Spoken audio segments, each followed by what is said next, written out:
Bonjour, ici Patrick Pierrat.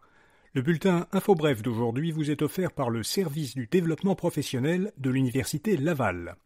Voici l'essentiel des nouvelles en ce vendredi 8 novembre. Le ministre de la Santé du Québec, Christian Dubé, s'est engagé à ce que les Québécois sans médecin de famille ni groupe de médecine familiale soient pris en charge par un médecin ou une infirmière praticienne spécialisée d'ici l'été 2026.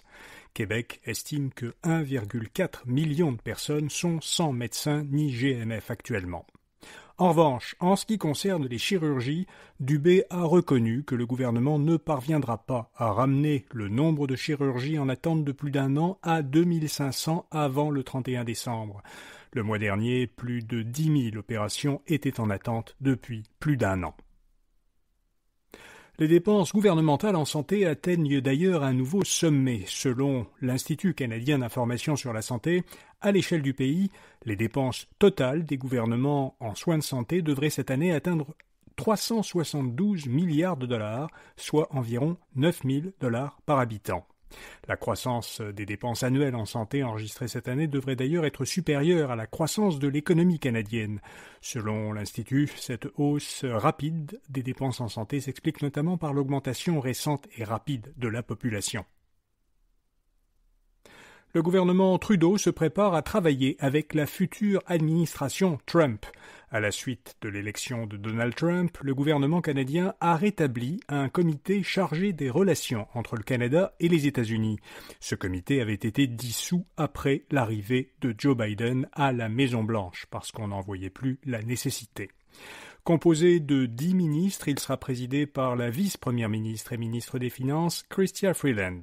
Selon la presse, Ottawa envisagerait même de nommer un ministre dédié aux relations du Canada avec les États-Unis.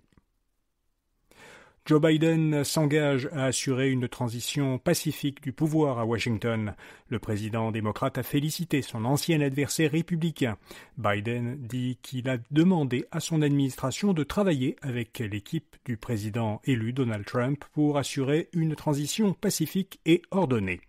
Kamala Harris avait quant à elle concédé la victoire mercredi, le jour où Trump a été désigné comme gagnant. Harris en avait profité pour souligner que lorsqu'on perd une élection, il faut en accepter les résultats. C'est, a-t-elle dit, ce qui distingue la démocratie de la monarchie ou de la tyrannie. Un mot maintenant de notre commanditaire d'aujourd'hui. Vous voulez faire passer votre carrière ou votre entreprise à un autre niveau? Pensez à l'Université Laval.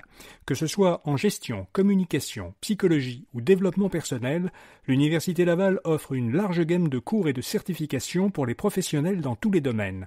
Ces formations sont disponibles à l'année longue, de courte durée et la plupart sont données en ligne. Informez-vous sur ces formations professionnelles dès aujourd'hui en suivant le lien dans les notes de cet épisode. Les taux d'intérêt baissent de nouveau aux États-Unis. La Réserve fédérale a baissé ses taux directeurs de 0,25 points de pourcentage, un quart de point. Il se trouve désormais dans une fourchette entre 4,5 et 4,75%. Le président de la Fed, Jerome Powell, a noté que le marché du travail s'est globalement amélioré depuis le début de l'année et que le taux de chômage reste faible aux États-Unis. Au Canada, le taux directeur a baissé plus rapidement qu'aux États-Unis. Pour rappel, le taux directeur canadien est actuellement de 3,75%. BCE, la société mère de Bell Canada, a indiqué hier dans ses résultats trimestriels qu'elle prévoit désormais que ses revenus totaux cette année seront en baisse de 1,5% par rapport à l'an dernier. Pourtant, l'entreprise s'attendait encore au trimestre précédent à augmenter ses revenus. BCE avait annoncé lundi 2 autres nouvelles qui avaient refroidi les investisseurs, l'achat d'un fournisseur américain d'Internet par fibre optique pour plusieurs milliards de dollars et l'intention de ne pas augmenter l'an prochain son dividende annuel. C'est une mauvaise semaine en bourse pour l'action de BCE. Elle a perdu 13% de sa valeur depuis lundi. L'entreprise montréalaise Lightspeed, qui vend des logiciels de points de vente et de commerce, a dévoilé hier pour son plus récent trimestre des revenus en hausse de 20% par rapport à l'an dernier. Par ailleurs, l'entreprise a reporté sa journée des investisseurs, qui était initialement prévue dans 2 semaines. Alors selon plusieurs analystes, ce report pourrait signifier que Lightspeed est proche d'être acheté. La société avait d'ailleurs signalé en septembre qu'elle entamait un examen stratégique, une étape qui souvent précède la vente d'une entreprise. Les consommateurs continuent à surveiller de près leurs dépenses, observe Canadian Tire. C'est ce qu'a souligné le PDG du détaillant lors d'un appel avec des analystes consacrés aux résultats trimestriels de l'entreprise. Il a dit avoir remarqué que l'inflation et la hausse du chômage incitent les consommateurs à surveiller la manière dont ils dépensent leur argent. Le directeur financier de Canadian Tire a précisé de son côté que l'impact des baisses de taux d'intérêt n'a pas encore modifié le comportement des consommateurs. À preuve, le panier d'achat moyen des clients de Canadian Tire contient davantage de produits de première nécessité qu'en temps normal. Et puis en Australie, le gouvernement veut interdire les réseaux sociaux aux moins de 16 ans. Le gouvernement australien s'est engagé à sévir contre les grandes entreprises technologiques qui l'accusent de ne pas protéger suffisamment les jeunes utilisateurs. Il propose de fixer à 16 ans l'âge à partir duquel les Australiens pourront accéder aux réseaux sociaux. Les entreprises technologiques auraient la responsabilité de s'assurer que les utilisateurs ont bien l'âge requis. Des lois similaires ont été adoptées en Floride, où le minimum est fixé à 14 ans, en France, où le minimum est de 15 ans, et en Espagne, où le minimum est de 16 ans. Au Québec, les jeunes de la CAQ voudraient eux aussi interdire les réseaux aux moins de 16 ans.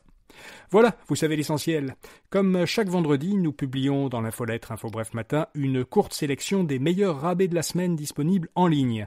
Vous la trouverez à infobref.com ou en suivant un lien vers cette rubrique dans les notes de cet épisode. Samedi, nous publions l'édition de novembre de l'infolettre InfoBref Votre Argent. Vous y trouverez des informations et conseils de nos chroniqueurs experts en finances personnelles et en consommation. Dans cette édition, Anthony Ménard dresse le bilan boursier du mois d'octobre. Fabien Major vous dit pourquoi ce n'est pas une bonne idée d'essayer d'imiter des vedettes, même des vedettes de l'investissement, dans la façon dont on gère ses placements. Olivier Schmucker vous suggère des avantages à négocier avec un employeur à l'occasion de l'évaluation annuelle.